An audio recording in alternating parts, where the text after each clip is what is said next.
Thank you very, very much.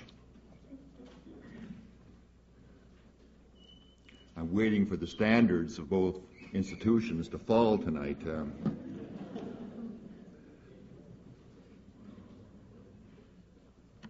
I'm sure some of you are ready to leave the hall on hearing that the title of this paper had changed. I'm sure you were expecting a paper on Henry Align revisited yet once again.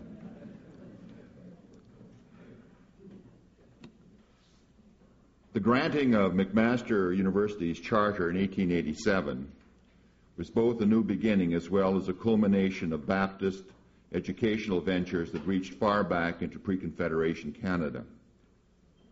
The McMaster of 1887, in other words, was, as Professor Charles Johnson has persuasively argued, made up of historical segments from the Canada Baptist College in Montreal, the Canadian Literary Institute in Woodstock, and the Toronto Baptist College and Moulton College of Toronto.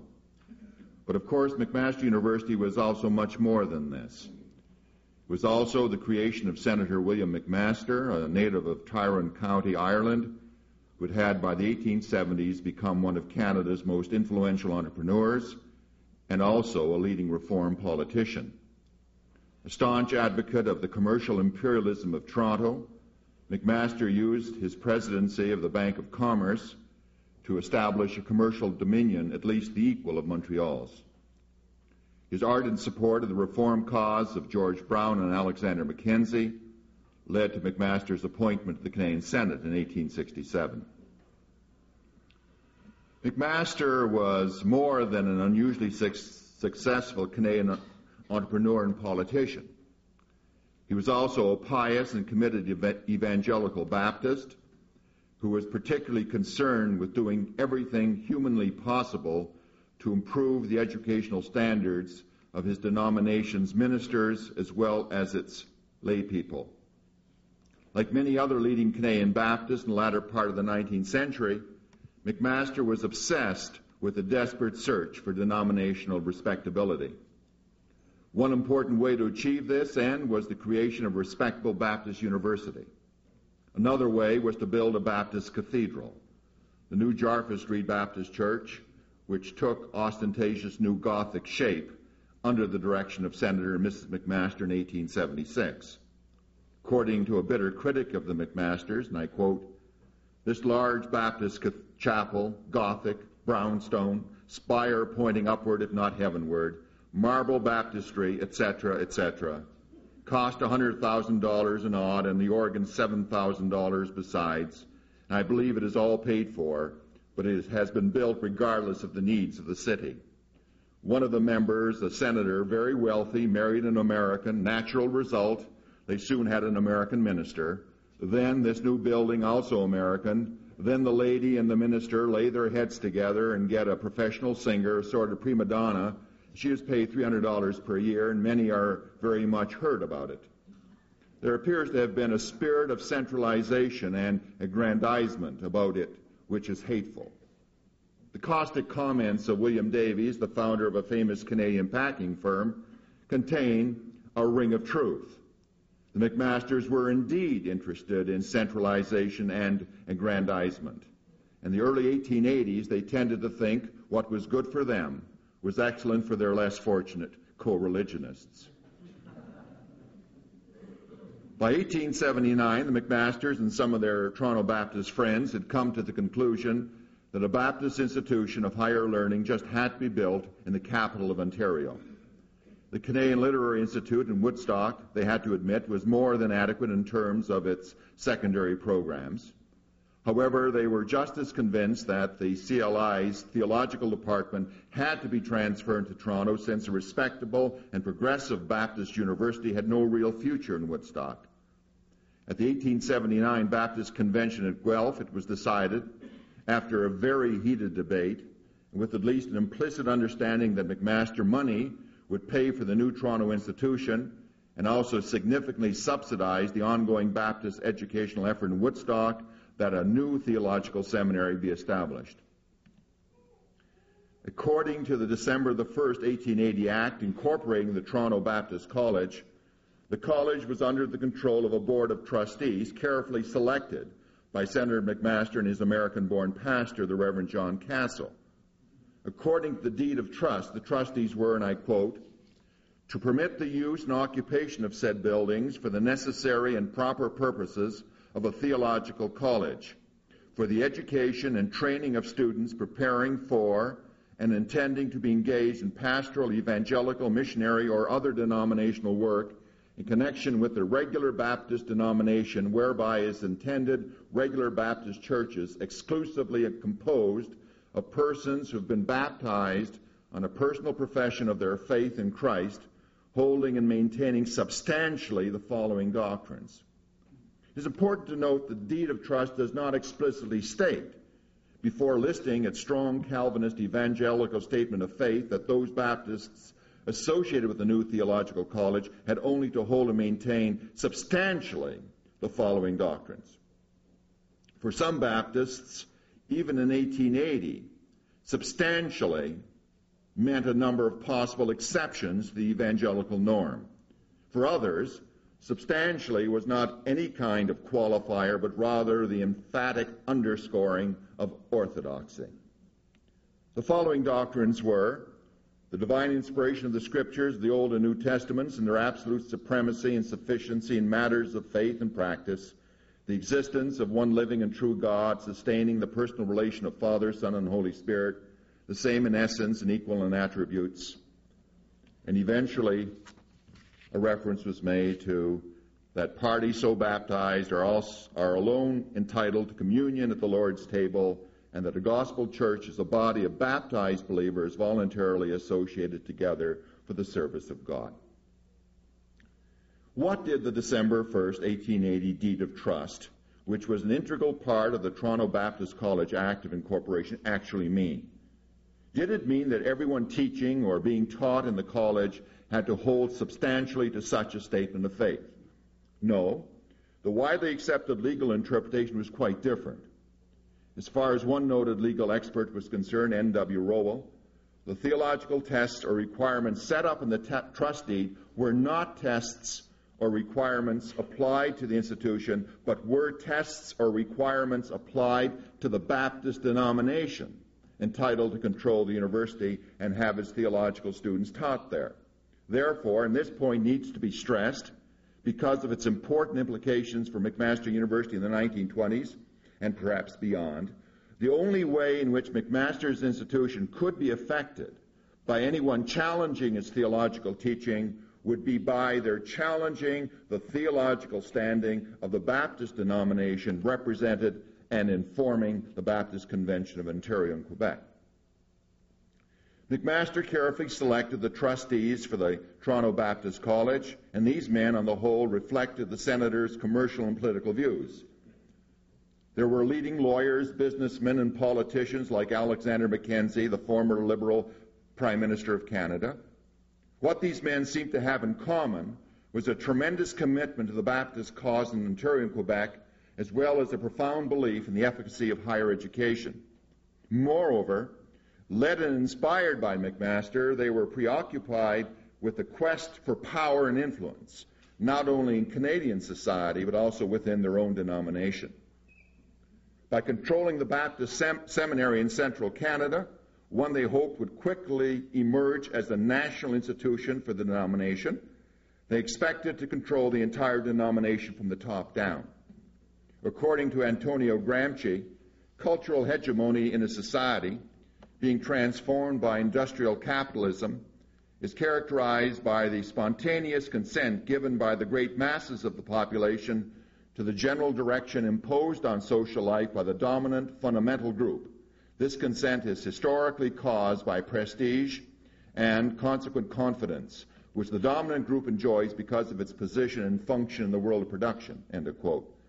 For Gramsci, organized religion plays a crucially important role in the actual exercise of power of one group over another. It should not be forgotten that, as Tom Harper has recently pointed out, and I quote, from one very important point of view, the whole of organized religion is a not too subtle form of power-seeking and control, end of quote.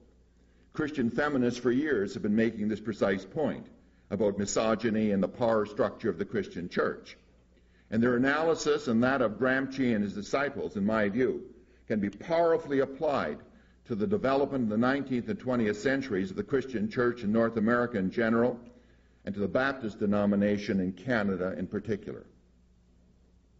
It is Gramsci's contention that the new class of capitalistic entrepreneurs, the McMasters of this world, concern themselves with the creation of a new strata of intellectuals, whose role it is to win over the traditional strata to support the new social, economic, and political order.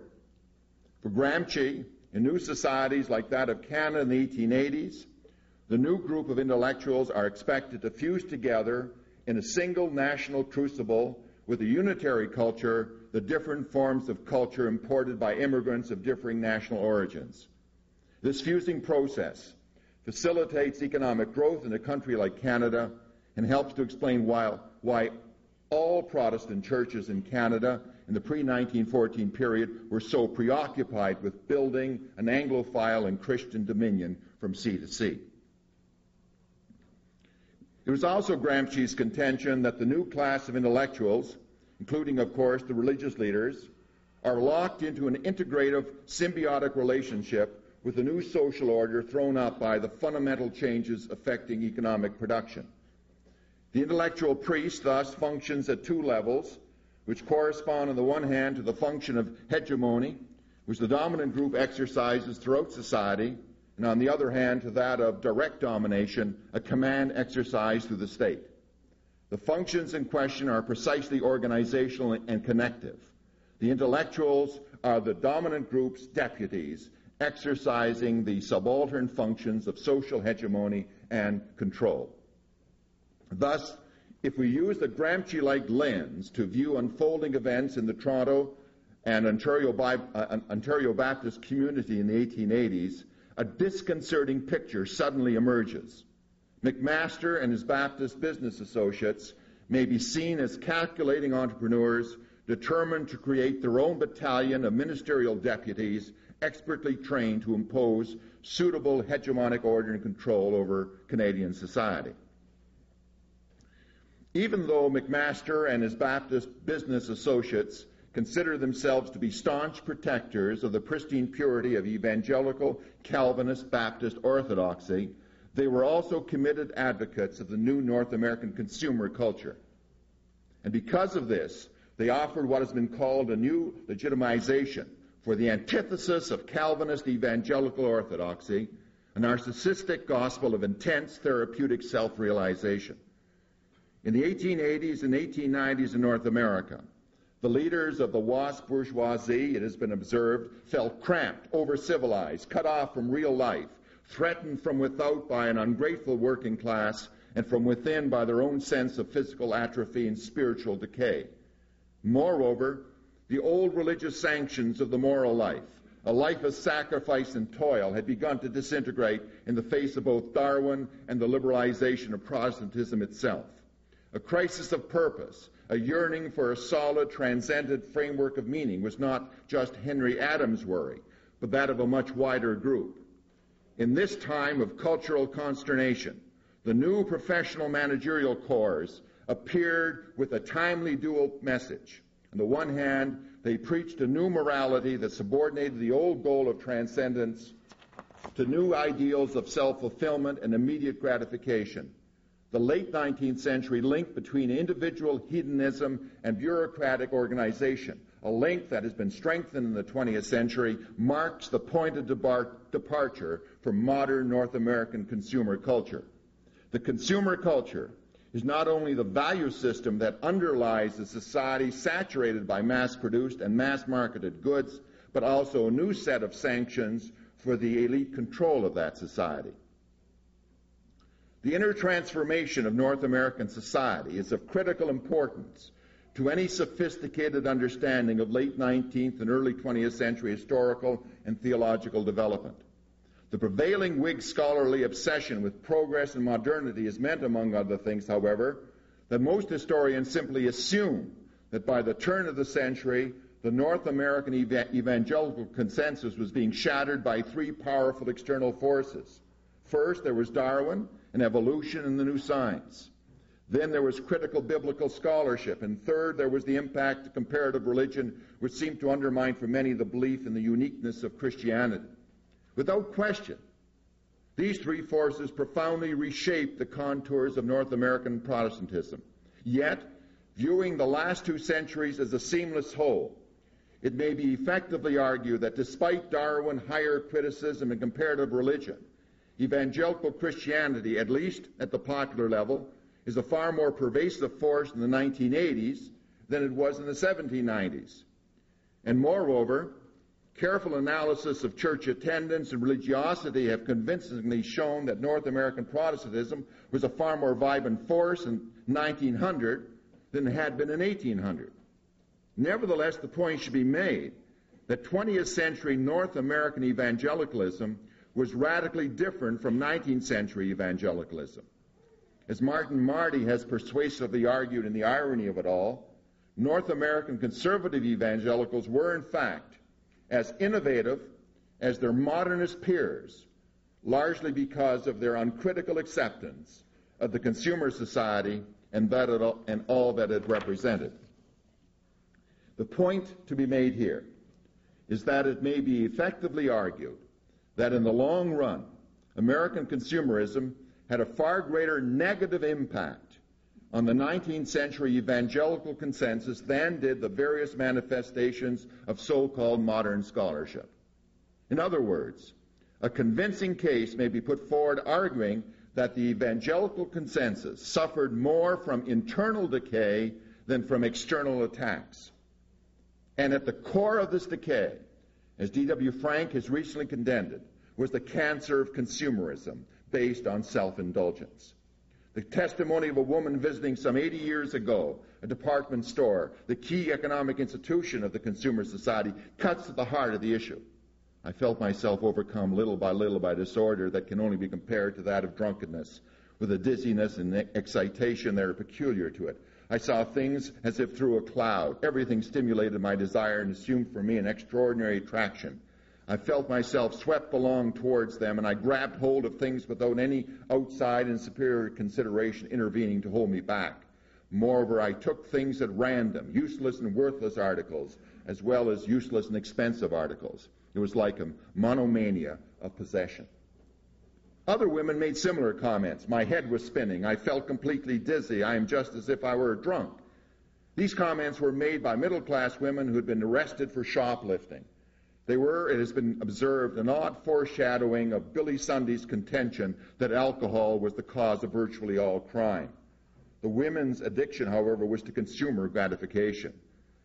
The pathological frenzy to which some women were driven, it is clear, had become simply the seamier side of the new consumer society, where the old virtues of thrift and self-control were giving way to a culture of gratification.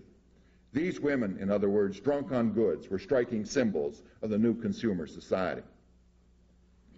It was virtually impossible for evangelical leaders in the post-1880 period to attack frontally the insidious anti-Christian bias of consumerism. Instead, they became its ardent disciples and enthusiastic advocates of the fundamental goodness of economic growth and technological development. They were certainly unwilling to see what Karl Marx saw in modern bourgeois society in the 1880s and beyond. For Marx, such a society, and I quote, has conjured up such gigantic means of production and of exchange, and has in the process become like the sorcerer who is no longer able to control the powers of the subterranean which he has called up by his spells. Marx then went on. Constant revolutionizing of production, uninterrupted disturbance of all social relations, everlasting uncertainty and agitation distinguished the bourgeois epoch from all earlier ones. All fixed, fast, frozen relations, with their train of ancient and venerable prejudices and opinions, are swept away. All new-formed ones become antiquated before they can ossify. All that is solid melts into air. All that is holy is profane. Marx had laid bare the essential nature of life in modernizing society, and he intuitively had realized what had happened to North American evangelicalism. The holy had, in a profound sense, become profane, and all that was solid had melted into nothingness. Few, if any, Central Canadian Baptists in the 1880s would have, or more accurately could have, accepted the validity of Marx's penetrating prophetic insight into the essential nature of bourgeois industrial society. And this was certainly the case with regard to McMaster and his Baptist business associates. Yet, as the 19th century blurred into the 20th, and after McMaster's death in 1887, a few Baptists came to realize that something fundamentally destructive was beginning to undermine the theological and ideological underpinnings of their church and their society. But instead of focusing, as Marx had done, on the distinguishing features of bourgeois society, or as others had done, the evils of consumerism, these disconcerted Baptists concentrated their concern on what to them was theological modernism, the way in which Darwinian scientific progress in biblical scholarship was significantly altering the older evangelical consensus. These Baptists and their supporters in other Protestant denominations would soon become known as fundamentalists, and their growing obsession with preserving theological purity would be matched by a remarkable degree of violence in thought and language. These people would find it far easier to be judgmental than forgiving, destructive rather than constructive, and confrontational rather than accommodating. But these people, it should be stressed, were not the mainstream of evangelicalism at the turn of the century. They found themselves on one extreme of a broad theological spectrum which stretched all the way to the closed-minded liberalism of some, who in attempting to make Christianity especially relevant to the new age, made it almost as irrelevant as themselves. At the center of the Baptist theological spectrum was to be found the evangelical mainstream, the vast majority of Baptists, who accepted basic evangelical truths and were not really afraid of modernity. These people felt their religion, or in other words, they experienced it, and they therefore saw no compelling need to intellectualize it. They expected their ministers to preach the old-time gospel, but also to make it relevant to their situation. Between the evangelical mainstream and the liberal extreme were to be found a very influential group that was eager to keep a foot in both camps. Its approach was permeated by an accommodationist spirit, what has been recently referred to as a new hermeneutic based on a double commitment to the biblical faith on the one hand and the modern outlook on the other. Such individuals became the so-called intellectual priests of the emerging Central Canadian Baptist commercial elite. In the 1880 to 1914 period, however, these men were not yet in complete control and found themselves challenged by yet another group, not as accommodating to modernity and somewhat more sympathetic to the theological underpinnings of fundamentalism, but certainly not to its increasing hubris and paranoia. Such individuals, some of whom were academics, were like their fundamentalist friends also fully aware of the contagion of change which was reshaping the boundaries of their society. Their answer to the problem was the careful constructing of intellectual barriers to protect the purity of the faith. But these barriers were put up in such a manner as to permit and to encourage the flow of new ideas. The barriers of the fundamentalists, however, left no space for these ideas. And the liberals, of course, prided themselves in having no barriers whatsoever, apart from their own intellectual arrogance. The fundamentalists, the so-called liberal evangelicals, the conservative evangelicals and the liberals were all concerned about higher education. And within the Central Canadian Baptist community in the late 19th and early 20th centuries, the academic battle involved first three groups: the liberal evangelicals, the conservative evangelicals, and the fundamentalists. But with the polarization of the theological debate in the years surrounding the First World War, the educational controversy began to involve only two sets of antagonists: the liberal evangelicals, who were becoming almost more liberal than evangelical, and the fundamentalists, some of whom were former advocates of a more moderate conservative evangelical position. This ideological split, it should be stressed, was buttressed by growing class tensions between the two groups, what Dr. Walter Ellis has described as class war in the churches. Bourgeois liberal respectability was warring against what one Baptist liberal evangelical referred to as fundamentalist bigotry and fanaticism and obscurantism. The perceived class differences existing between the two groups were were superbly captured in a letter written to S.J. Moore, a Toronto Baptist millionaire, in November 1926, by a shrewd observer of the fundamentalist modernist split in the convention. I was impressed by the personnel of the majority. It included nearly all the solid elements of the denomination. As the followers of Dr. Shields gathered around him at the close of the meeting to join in their singing and other emotional manifestations, I could not but be impressed by the inferior personnel of the group. I am speaking of the general appearance. It was a simple Manichaean struggle between the solid elements and the inferior personnel, between progress and backwardness, between the past and the future. It is against this richly complex ideological and cultural backdrop that one must view evolving Central Canadian Baptist attitudes towards higher education at the turn of the century. To see the problem within strictly institutional and denominational parameters is to distort significantly historical reality and also to avoid some disconcerting problems relating to essential motivation. The Baptist educational experience, moreover, was not static, but rather dynamic and constantly changing, influenced by people, events, and ideas, but always evolving within the context of what may be regarded as Gramsci reality.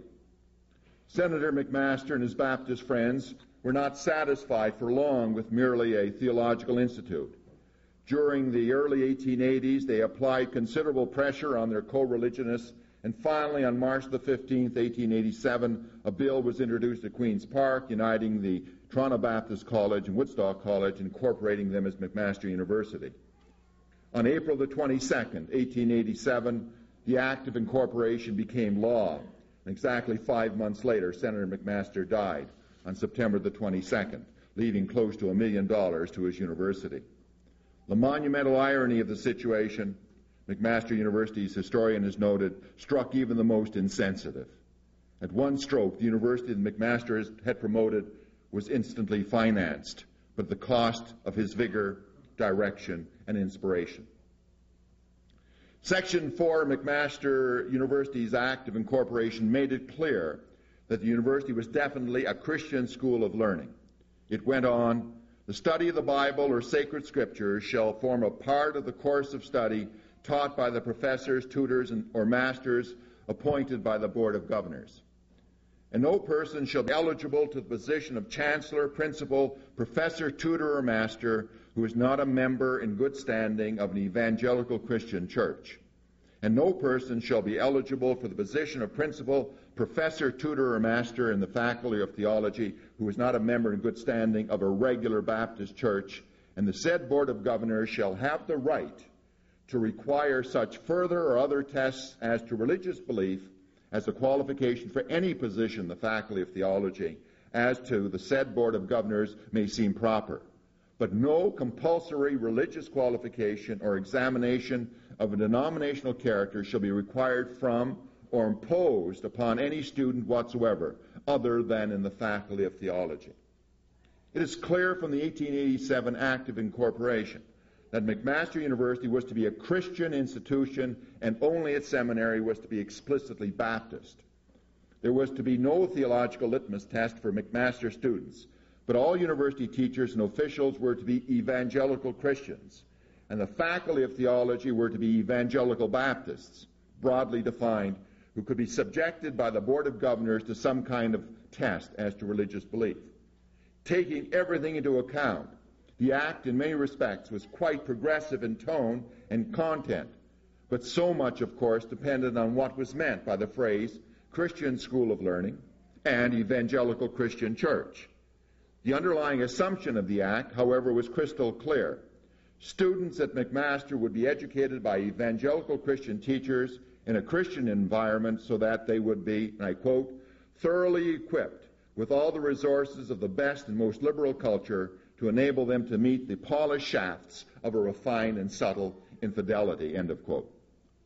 The third chancellor of McMaster University, the Reverend O.C.S. Wallace, enunciated in his inaugural address in 1895 what he must have realized was a strong defense for Christian higher education.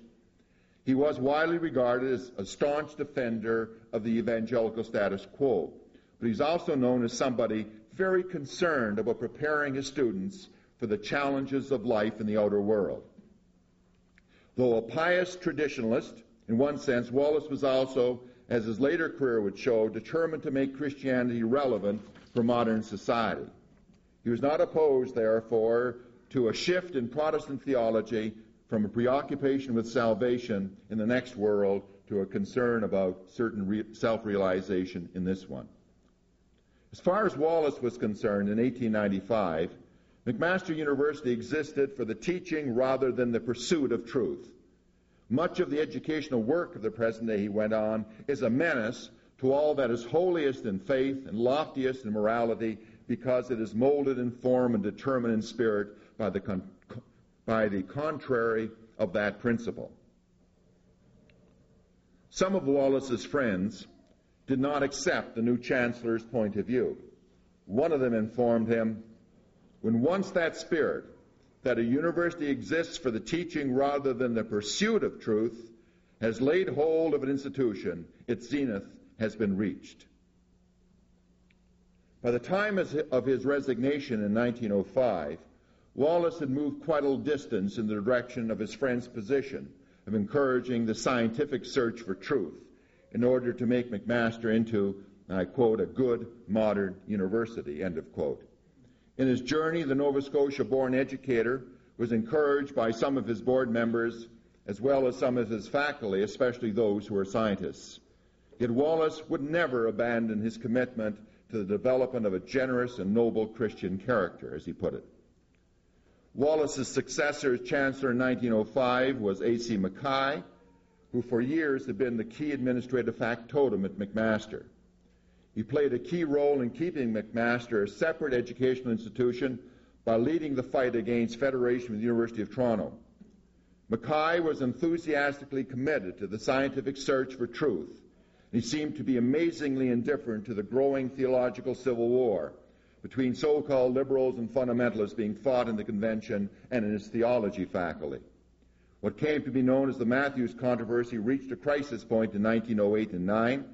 The critics of Matthews, the Chicago-trained scholar, argued that Matthews was a pernicious modernist determined to destroy the orthodox faith of his theological students. To counter the growing fundamentalist movement in the convention, Mackay saw the need for McMaster's Senate to emphasize the institution's theological orthodoxy, but without abandoning his belief in the efficacy of science and modern scholarship. An investigating committee submitted its report to the Senate on the 29th of May, 1909, and declared Matthews innocent of the charges of unorthodoxy. Though he accepted many of the results of critical scholarship, he nevertheless held firmly, it was said, to the inspiration and supernatural character of the Old and New Testaments. Then the Senate boldly declared, McMaster stands for freedom, for progress, for investigation.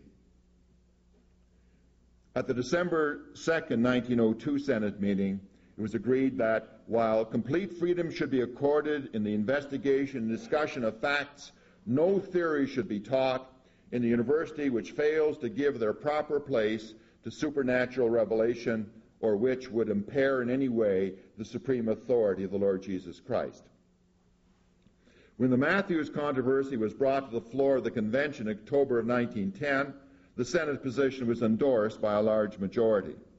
A leader in this movement to prevent a convention denunciation of McMaster and Matthews was the Reverend T.T. Shields, the minister of Jarvis Street Baptist Church and leading fundamentalist in the convention. Shields probably did not want to alienate in 1910 some of his key church members who were keen supporters of Matthews and Mackay.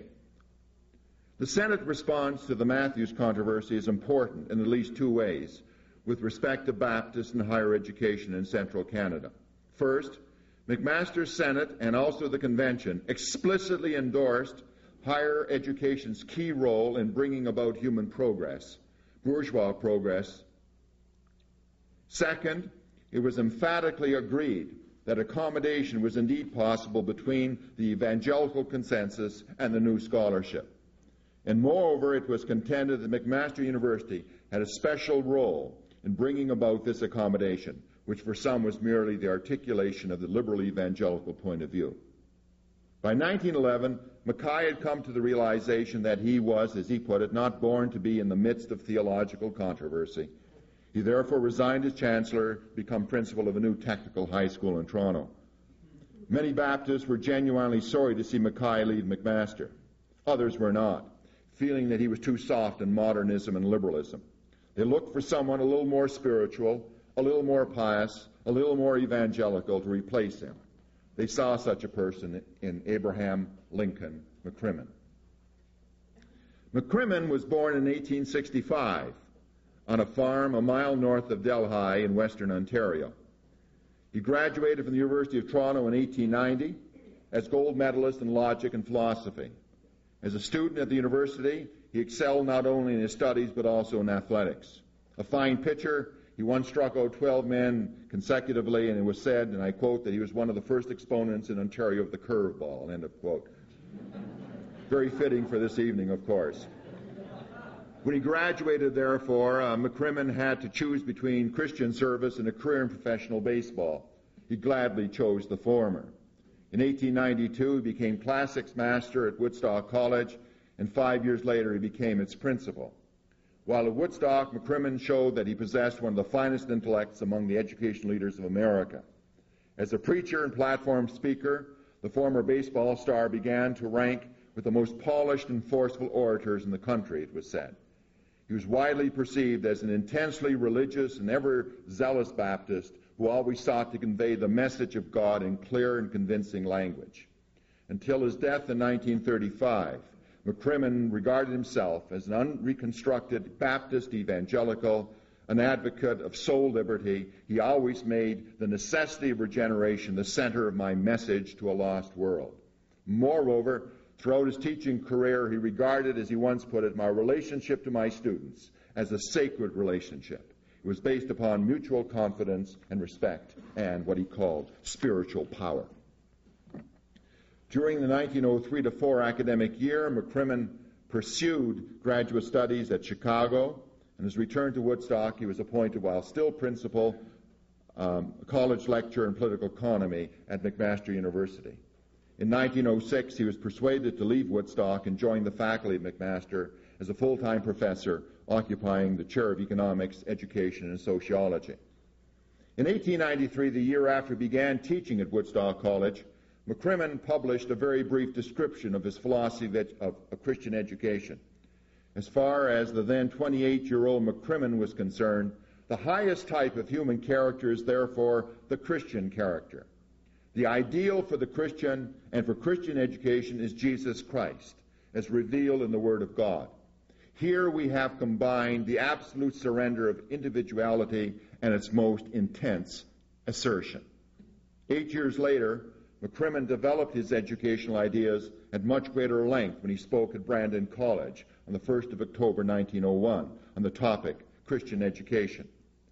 According to McCrimmon, while it is the inalienable right of every man to have an education, it is the doubly emphasized responsibility for the Christian whose heart should be tender to God's teaching and whose will should be ready and anxious to do his work. Moreover, only Christian education molded the youthful mind in the image of Christ.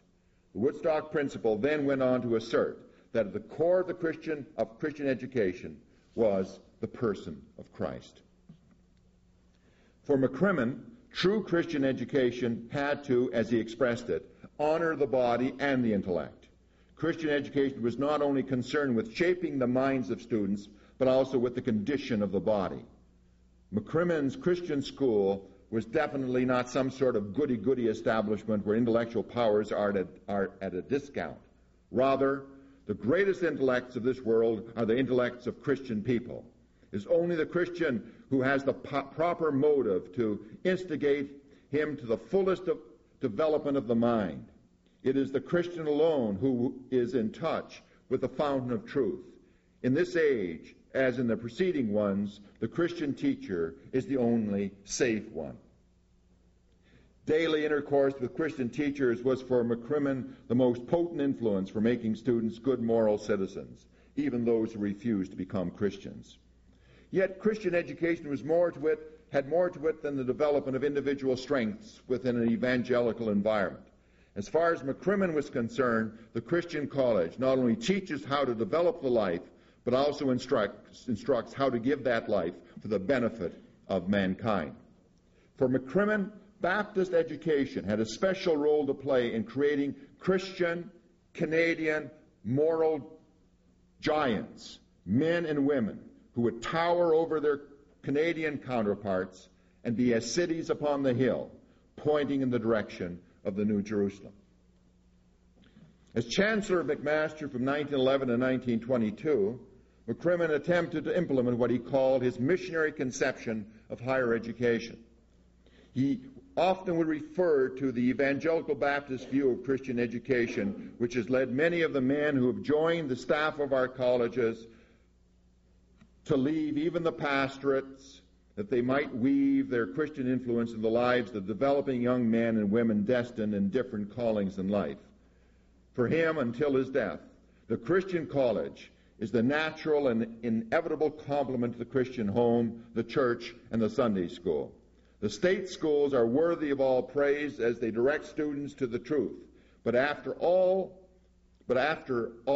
any truth is unrelated truth, is truth without its meaning for life, until it is centered in Christ, the Son of God and the God of truth. For Baptists, however, just any Christian college would not do. It would have to be a Baptist institution because of what McCrimmon felt was the crucial significance of the denominational matrix in Christian education. He stressed the fact that our mission in education is with the adolescent in the uncertain years of his youth, when he is trying out his tentatives, striving in this direction and that, criticizing his social and religious relations, seeking his ideals, discovering his life work. It was therefore incumbent upon the Ontario and Quebec Baptist Convention to thrust Christ at the center of McMaster life, so that his creative personality may organize and direct the developing powers. That to accomplish this purpose, there are required Christian teachers, Christian conditions, continuous action of these personalities and conditions, and freedom to exercise such influences. That to furnish this continuous exercise of Christian influence, there must be adequate control, so that there may be as great a guarantee as possible respecting the character of the teachers and the conditions. For McCrimmon, these principles were obviously contained in McMaster University's 1887 Act of Incorporation. He proudly described in 1920 the McMaster he had helped shape into what he called a leading Christian university in this Canada of ours. At McMaster, the unique Baptist blend of pietism, soul liberty, and missionary outreach profoundly influence each student every day. McMaster, as far as McCrimmon was concerned, in theory and in practice, was emphatically not an introverted, morbidly introspective, and defensive Baptist Bible college. Rather, for McCrimmon, it was a small Christian university, open to scholarship, yet concerned with the preservation of Christian truth, but always within the context of liberal culture. It is obvious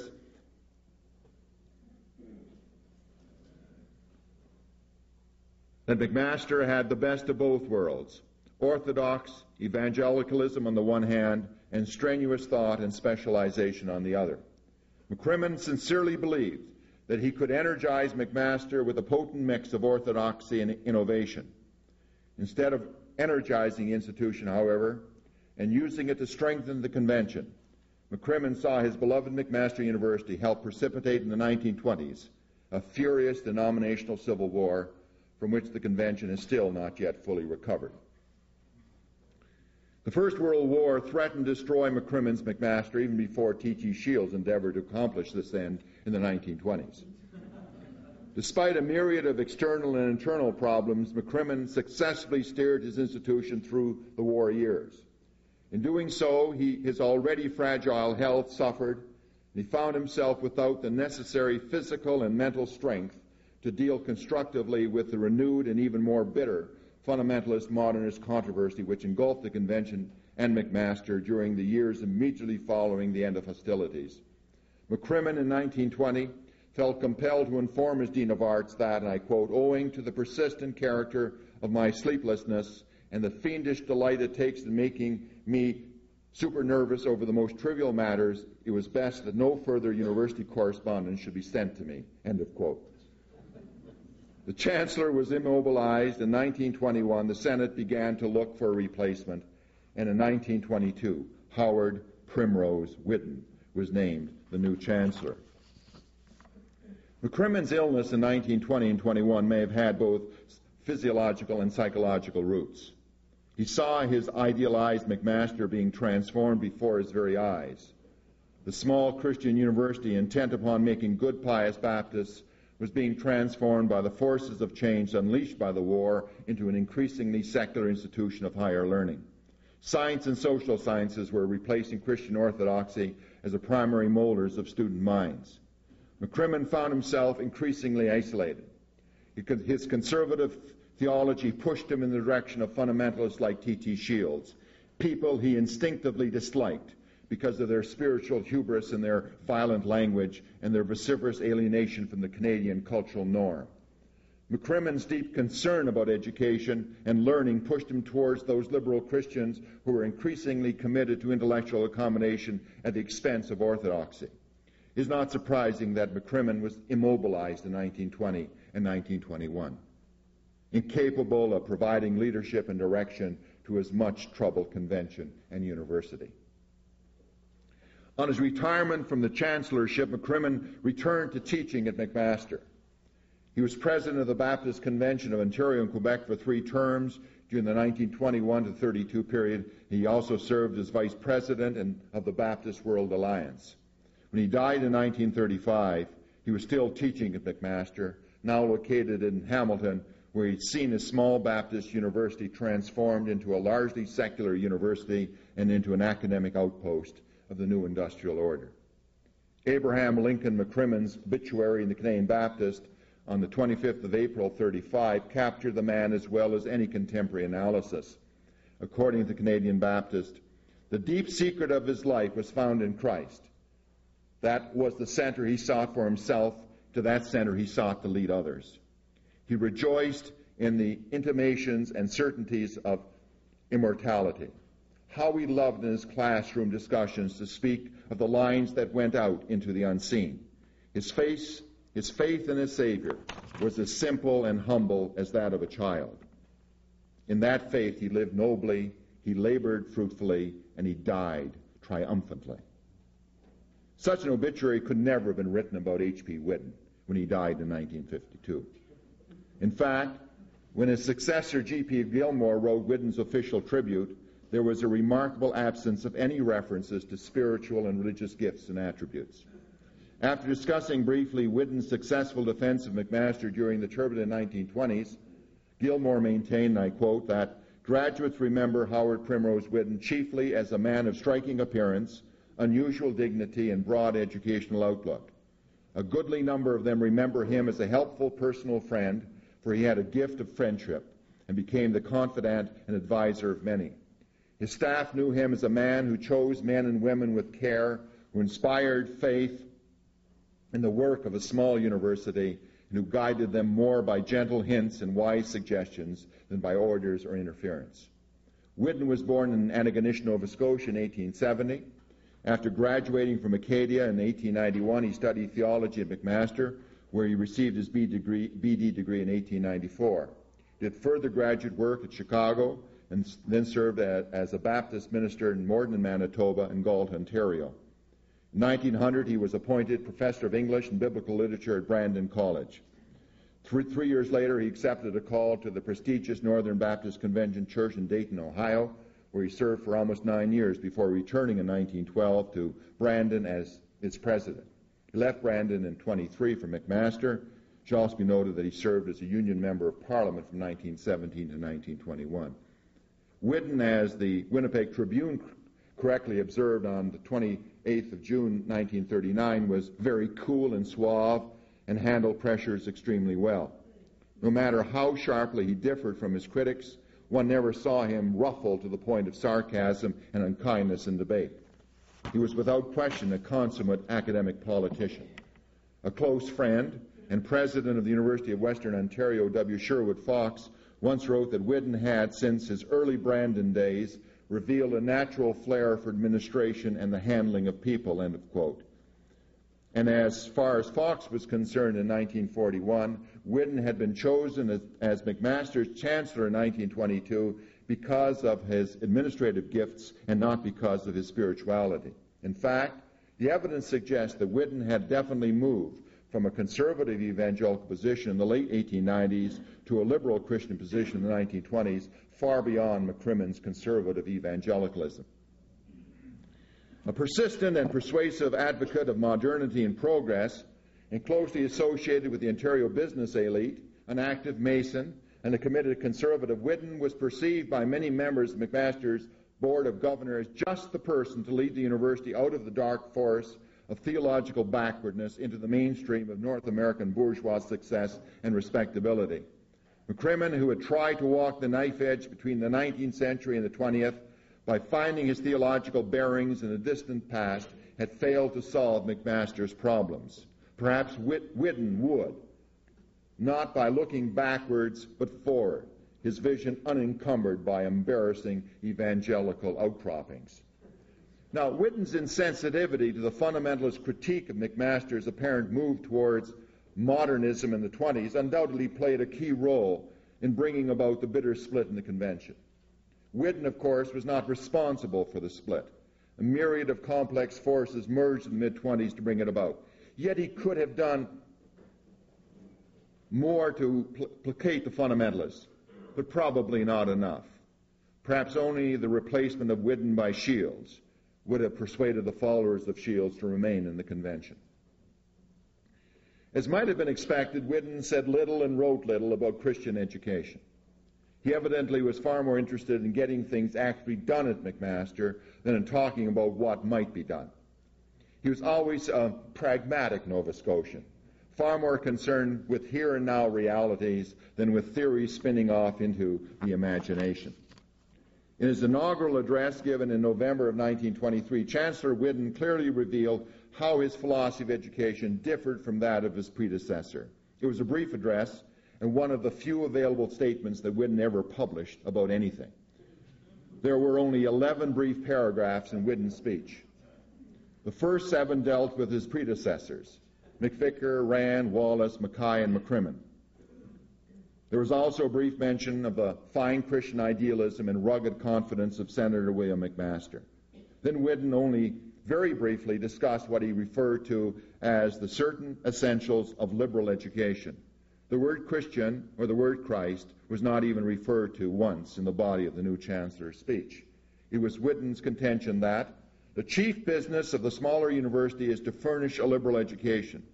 If, as Kant said, man's greatest concern is to know how he shall properly fill his place in the universe and understand what he must be in order to be a man, then education is, as Galsworthy recently said, the sacred concern, indeed the only hope of the nation.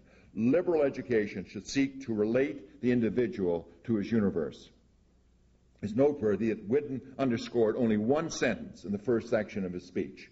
Liberal education should seek to relate the individual to the universe. No mention was made of McMaster's motto, "In Christ all things consist." No mention, moreover, was made of truth being centered in Christ. And Whidden was strangely silent about any special aspect of Christian education, either narrowly or broadly defined. After discussing generally the rise of the great newer sciences, physics, chemistry, biology, and geology, Whidden suddenly declared, through these 4, the modern world has largely become what it is. He then went on, as a result of the application of scientific knowledge, the stellar spaces have been measured and brought near. The subtle forces hidden in air and earth and sea have been harnessed and made to serve man's needs. The whole development and structure of material things in past ages is brought within our ken. The life of plant and animal is so much better understood than that human life is conserved in previously unthought of ways. In connection with all this, there has gone on steadily an emancipation of the mind of man with regard to the dominance of the material. Thus for Whidden, the newer sciences and not the Bible, not Christ, not fundamentalism, had brought about the modern emancipation of the mind. Scientific knowledge and not evangelical orthodoxy, and not even experiential Christianity, had led to true freedom, the emancipation of the mind. Even though he did not expect that the newer sciences would produce great specialists at McMaster, Whidden nevertheless hoped that they would produce intelligent students aware of the basic rudiments of modern scientific life. But Whidden, building a bridge in his argument to other areas of the university, agreed with Tyndall that it is not through science nor through literature that human nature is made whole, but through a fusion of both. He went on, we see then how natural it is to urge that in a truly liberal educational program, recognition be given to the study of universal things in human life. The mind of youth must be brought into sympathetic acquaintance with the best there is in the experience of man. There is still need for the classics as well as for modern language and literature. If the coming leaders of thought and action are to know the best that has been thought or said in other days, the old humanities must not be thrown to the discard. The second part of his inaugural address, Whidden underlined one other sentence, a sentence he must have regarded as being especially heavy with meaning. The mind of youth, he stressed, must be brought into sympathetic acquaintance with the best there is in the experience of man, end of quote. Whidden had thrown his knowledge net over the entire experience of man, not only a tiny section of it, and had urged all of his teachers to bring their students into sympathetic acquaintance with the best there was in the experience of man. McMaster's sixth chancellor then concluded his address with a call for a greater interest and awareness of the new humanities. The historical, social, and political sciences, he asserted, must be more vitally understood and set forth if we are rightly to orient the student into his world of citizenship. As Whidden came down from the platform after giving his inaugural address, he was confronted by one of T.T. Shields' lieutenants with a bitter complaint from his chief, not about the address, but about the honorary degree the university had just granted to Dr. William H.P. Faunce, the president of Brown University, and a person Shields regarded as an unreconstructed modernist. The Faunce controversy simmered into 1924, when at the convention of that year, Whidden actually seconded a Shields motion that, and I quote, this convention relies upon the Senate to exercise care that honorary degrees be not conferred upon religious leaders whose theological views are known to be out of harmony with the cardinal principles of evangelical Christianity, end of quote. After being reelected to the Board of Governors of McMaster by the 1924 convention, Shields was absolutely certain that he, at last, had the convention modernists on the run. And in particular, he felt that he had cowed Whidden into submission. Shields, however, not for the first time in his life, had completely misread not only the general theological situation, but also the new chancellor. Much to Shields' disgust, on July the 25th, 1925, the McMaster Senate endorsed the appointment of L.H. Marshall, the chair of pastoral theology. As far as Shields was concerned, the English Baptist theologian Marshall was a modernist. His appointment was convincing proof that Whidden and his supporters had, in fact, abandoned evangelical principles. Eventually, the Marshall controversy resulted in a major split in the denomination, and in late 1926, Shields and hundreds of supporters angrily left the convention. It is sometimes forgotten that during the first 3 decades of the 20th century, T.T. Shields probably had a greater impact, however negative, upon McMaster University than any other person. A catalyst for denominational schism and theological warfare, Shields was either loved or hated, respected or detested. There's no middle ground for those who knew the extraordinarily gifted fundamentalist preacher and polemicist. One of his early disciples, Dr. Morley Hall, superbly captured this polarizing tendency in a story he once told about 2 women in the Jarvis Street Baptist Church who were struck by the special effect of a shaft of morning sunshine on the countenance of the Reverend Shields as he piously sat behind his pulpit. One was impressed by the angelic look of her pastor's face, Hall recounted. The other was certain that she saw traces of the demonic. Shields, it seems clear, was in fact both. He was an extraordinarily mix of opposites, of love and hate, of gentleness and harshness, of sensibility and callousness. He's referred to by his enemies as a dictator, a hypocrite, as vain and egotistical, as a man without a Christian heart. His friends, however, regarded him as a man of God, devastatingly honest and absolutely selfless. Thomas Todd Hunter Shields was born in Bristol, England in 1873, the fifth of eight children. His father, originally an Anglican priest, was eventually ordained a Baptist minister and emigrated with his family in 1888 to pastor a small Baptist church in Western Ontario. T.T. Shields, after his conversion in his father's church in 1891, was ordained as a Baptist minister without the benefit of either a college or a seminary education. After serving a number of Baptist churches in Western Ontario, Shields in 1910 was called to the prestigious Jarvis Street pastorate. He remained there until his death in the middle of the 1950s.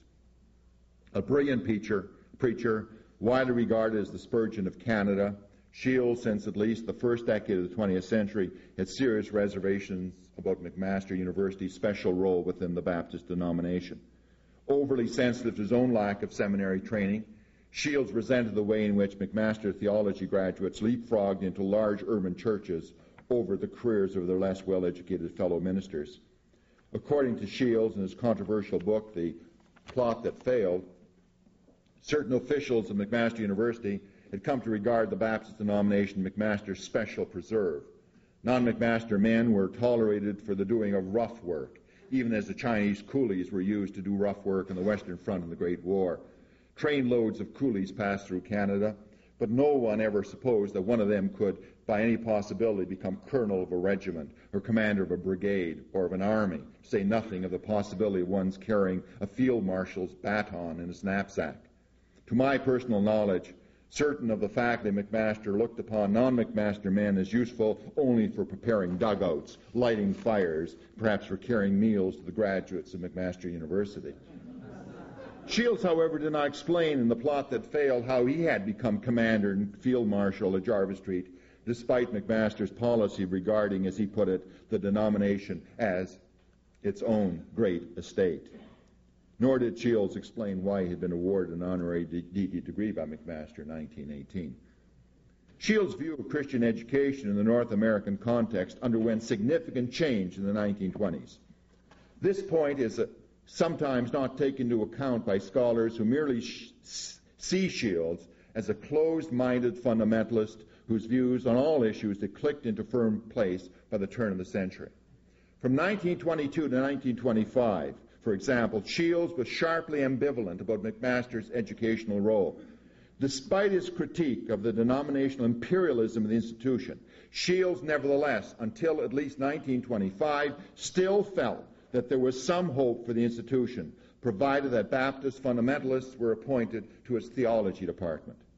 The Marshall controversy, however, provided Shields with convincing proof that the university and the denomination had irrevocably abandoned its orthodox Christian traditions and had, moreover, destroyed any remaining fundamentalist hope for theological renewal and spiritual revitalization. In the November the 21st, 1922 issue of his Gospel Witness, Shields began his public discussion of McMaster University and Christian education. In a major article entitled, "What About McMaster University?" Shields raised the question of whether the non-theology part of McMaster was in any way serving the denomination. His response was that there was an unanswerable argument for a separate independent Baptist university, but only if in such an institution, and I quote, "vital and vigorous Baptist principles permeated the teaching of all courses." If such was not the case, he felt, it made a great deal of pedagogical and financial sense for Baptist students in arts and science to be sent to secular universities rather than McMaster. The large sums of money saved by the denomination would be far better used to support a vibrant, biblically based seminary. In other articles in the Gospel Witness published late in 1922, Shields developed further his ideas concerning Christian education. For him, the Baptist view is that a Christian is a Christian everywhere and in all things. That if a man confesses that Jesus Christ is Lord, his subjection to Christ will color even his thinking, and that then, no matter what subject he may teach, whether it be history or science or language or math or literature or sociology or theology, he will view everything from a Christian standpoint, and there will be a savor of Christ in all his teaching, and his devotion to Christ will compound the principles of the gospel into a precious nard, which will become diffused by his presence until the house is filled with the odor of the ointment, and the very atmosphere becomes charged with spiritual vitality. As had been the case with A.L. McCrimmon in 1920, Shields endorsed the view that the evangelical ideal of Christian education could in fact be realized at McMaster. He therefore argued that any move towards federation with the provincial university was a retrograde step, and all Baptists were urged to prevent it at all possible costs.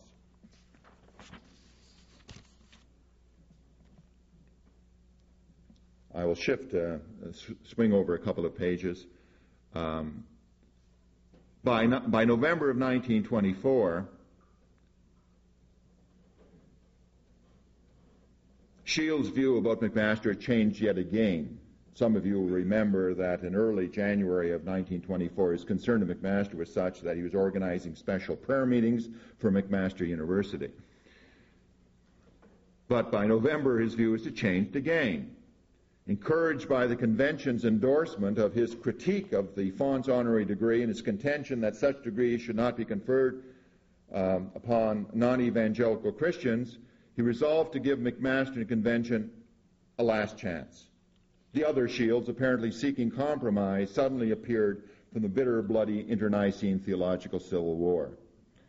Shields informed his shocked Toronto Baptist fundamentalist associates on November the 4th, 1924, that he was genuinely, I quote, sorry if any of his anti-McMaster statements had in fact hurt anybody. He told them that, and I quote, he had given our hand to Whidden as the representative of our educational work. We are prepared to trust him, to follow him, to rely, to use the term in the resolution which we moved and which he seconded, upon him to carry out in spirit and letter, and we all know to be the convention's desire.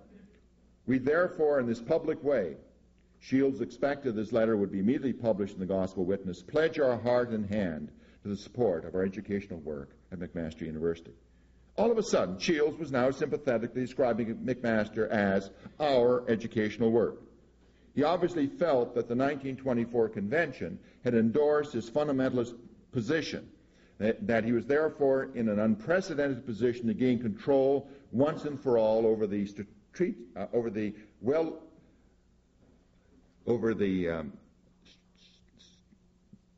institution of McMaster University. He looked forward to the day when his McMaster men would make the old McMaster graduates coolies and servants of the fundamentalist elite. In early of November 24, a euphoric Shields confidently expressed his new vision of Christian education. He first asserted that McMaster, as a Christian university, had to resemble other universities in conforming to the highest standards of scholarship. But it had to be more than this.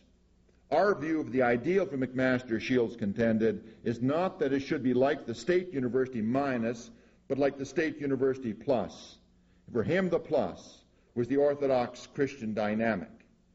And this dynamic would be provided not only by committed evangelical faculty at McMaster in art, science, and theology, but by a new Baptist Bible training college in connection with McMaster University.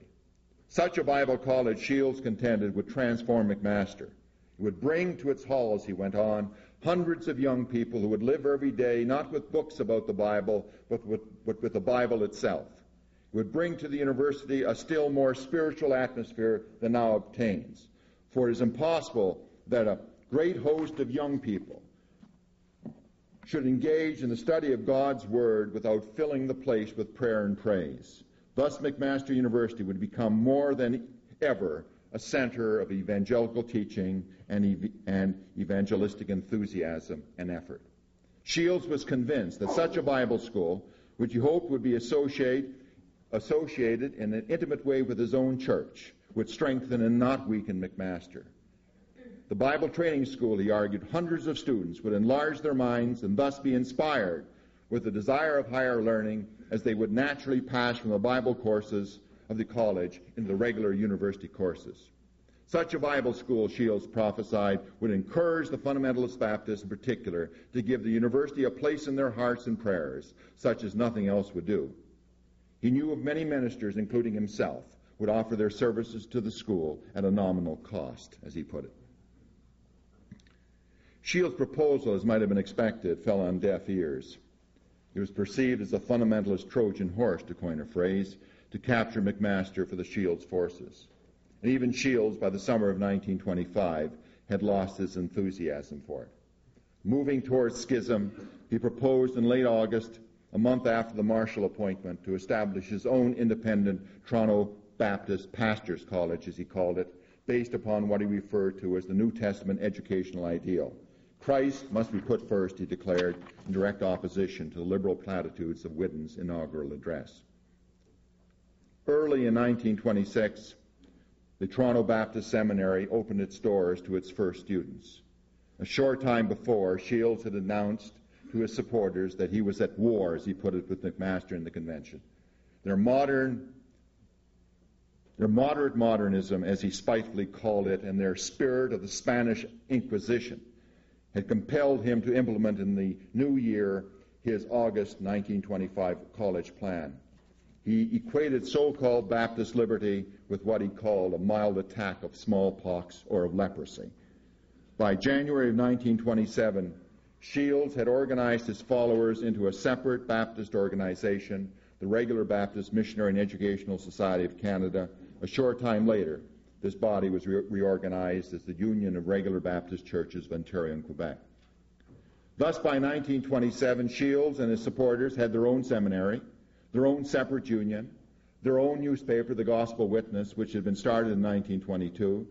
They therefore possessed a smoothly running parallel Baptist organization to compete with their convention opponents. And by May of 1927, Shields had a university to compete with McMaster, not located in Ontario, but in Iowa, Des Moines University, a financially troubled institution taken over by the Bible Baptist Union of North America, the president of which organization was Shields. Unable to put things right at McMaster, Shields enthusiastically turned to the task of transforming Des Moines into what McMaster had refused to be, what Shields called a great Christian institution of higher learning, absolutely free from the taint of modernism, end of quote. But within 2 years, the Des Moines experiment had proven to be an embarrassing failure as a student revolt and a bitter American reaction against Anglophile Shields resulted in the closing of the university. During the same period, Whedon carefully consolidated his position as McMaster and prepared the way for a move to Hamilton. In 1928, after much discussion, the new McMaster campaign was launched, which resulted 2 years later in the physical reestablishment of McMaster in the west end of the Steel City. Whedon must have been delighted to have escaped the presence of Shields and also the bitter memories of what one of his associates referred to as the Lovely War. He also must have been pleased to have been given the opportunity to build his kind of Baptist university. If he had lived to see the day when in 1957 the convention cut its official ties with McMaster University, was content eventually with the creation of McMaster Divinity College, Whedon would have been ecstatic indeed. This was the way he was leading McMaster when he led the move to Hamilton in 1930. Whedon would have agreed with his close friend John Gilmore that McMaster had only narrowly escaped being a glorified Woodstock rather than a university. McCrimmon's McMaster, and also that of Shields, was obviously a glorified Woodstock, a Baptist Bible college. The new McMaster, according to Whedon, was a real university, a place where the intellectual deputies to the new dominant class could help to impose on their society hegemonic control and order.